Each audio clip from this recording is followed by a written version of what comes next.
Hello दोस्तों, स्वागत है आपका यूट्यूब चैनल में। आज हम वर्कशॉप कैलकुलेशन एंड साइंस इसके ऑब्जेक्टिव्स का 10वां पार्ट देखने जा रहे हैं। तो शुरू करते हैं। पहला objective, what is the unit of intensity of magnetic field. चुंबकीय क्षेत्र की तीव्रता की यूनिट क्या है।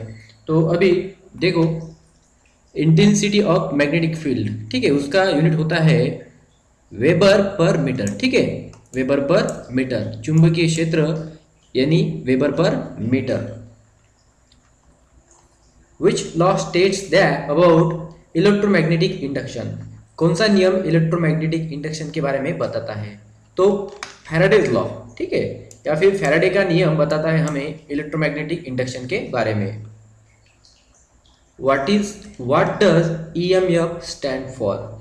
ईएमएफ से क्या तात्पर्य है। ईएमएफ देखो, ईएमएफ यानी इलेक्ट्रोमोटिव फोर्स। ठीक है, ईएमएफ यानी electromotive force. What is the example for statically induce EMF. Statically induce EMF का उदाहरण कौन सा है। अब स्टैटिकली बोले तो एक जगह पर, ठीक है, तो स्टैटिकली मतलब ट्रांसफार्मर। ठीक है, ट्रांसफार्मर एग्जाम्पल है स्टैटिकली इंड्यूस ईएमएफ का।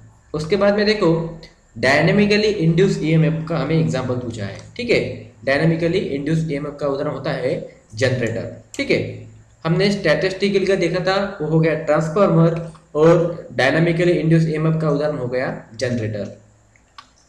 What is the unit of electrical power. Electric power की यूनिट क्या है। तो इलेक्ट्रिक पावर है तो पावर की यूनिट हमेशा ही वैट होती है। ठीक है, वैट। देखो सवाल बहुत अच्छा है। What is the area of square whose side is 18 centimetre.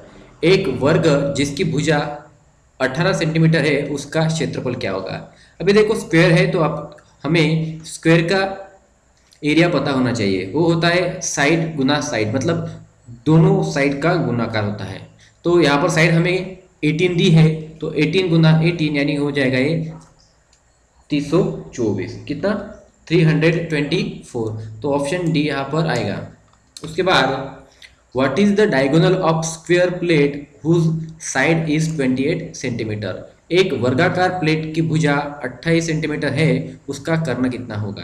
अभी देखो, स्क्वायर ए स्क्वायर है, ठीक है, स्क्वायर का अगर डायगोनल हमें निकालना है, उसका कर्ण निकालना है, तो कर्ण की देखो यहाँ पर हमें एक फार्मूला होता है, ए वर्गमूल में 2। ठीक है, ए वर्गमूल में 2 यानी कि ये होता है उसका डायगोनल। तो अगर हम डायगोनल का यहाँ पर फार्मूला लिखे तो देखो, ए अंडर रूट ऑफ 2, ए यानी कि साइड हो जाती है, और साइड हमें दी है, देखो भुजा यहाँ पर 28 दी है, तो 28 इंटू अंडर रूट ऑफ 2, हमें रूट 2 की वैल्यू पता होनी चाहिए। तो ये होती है 1.4142। ठीक है, अगर 28 वो 1.4142 का गुना करते हैं तो आंसर आएगा 39.59। तो यहाँ पर ऑप्शन डी आएगा। ठीक है, what is the side of square whose area is 625 mm square.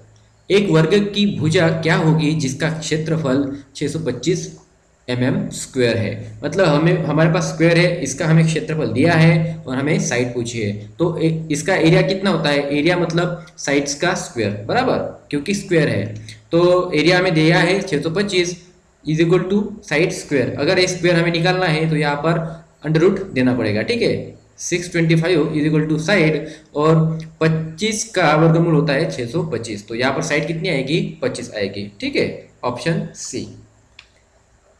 What is the perimeter of a rectangle whose length and breadth are 20 centimetre and 18 centimetre.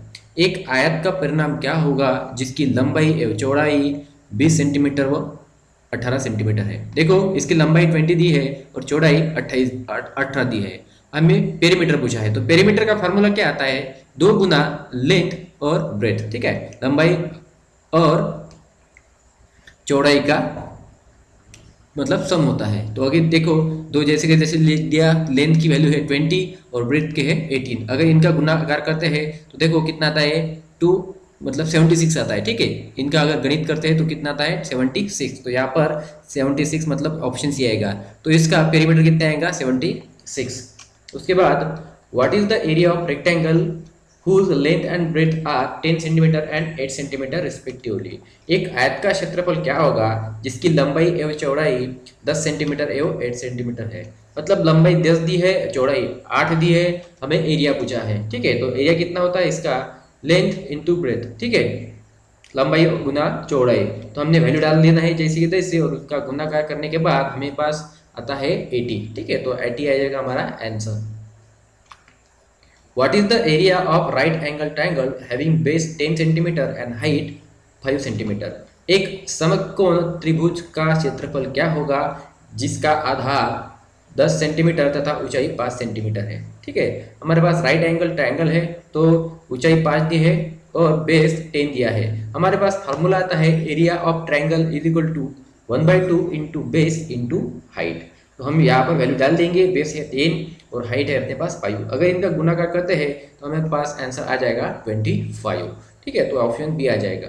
हमें तो सिर्फ फार्मूले याद करना होता है, बाकी एग्जाम्पल तो बहुत ही ईजी है। Next question, what is the perimeter of scalar triangle having side of 40 mm 20 mm and 28 mm। Okay, उस विषमभुज त्रिकोण का परिणाम क्या होगा जिसकी भुजाओं का माप 40 mm 20 mm व 28 mm है। देखो, सेलन ट्रायंगल इसका मतलब होता है जिसकी एक भी भुजा का माप सेम नहीं है, मतलब अलग अलग उनकी लंबाई होगी। तो इसका पेरीमीटर कैसे निकालेंगे, तो पहली साइड और दूसरी साइड और तीसरी साइड, इनका हम क्या कर देंगे, योग कर देंगे। ठीक है, तो अब वैल्यू डाल देते हैं 40 20 और 28। यहाँ पर हमें वैल्यू दी है 40 20 एंड 28। अगर इनका हम योग करते हैं तो आंसर आएगा 88। ठीक है, आंसर कितना आएगा 88। What is the area of an equilateral triangle of side 450 mm। 450 mm की भुजा वाले समबाहु त्रिभुज का क्षेत्रफल क्या है। अब बस समबाहु त्रिभुज है, मतलब तीनों की तीन जो साइड है उनकी लंबाई सेम है। तो हमारे पास इसका एरिया आता है √3/4 a स्क्वायर।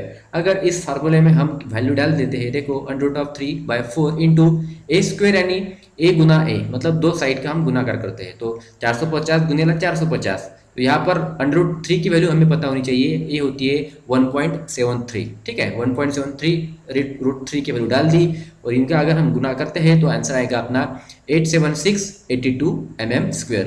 लेकिन हमें mm स्क्वायर में नहीं, सेंटीमीटर स्क्वायर में दिया है, तो हमें दो घर पीछे आना पड़ेगा। तो आंसर आएगा 876.82। तो 876.82 ये आएगा आंसर सी। तो थैंक यू दोस्तों।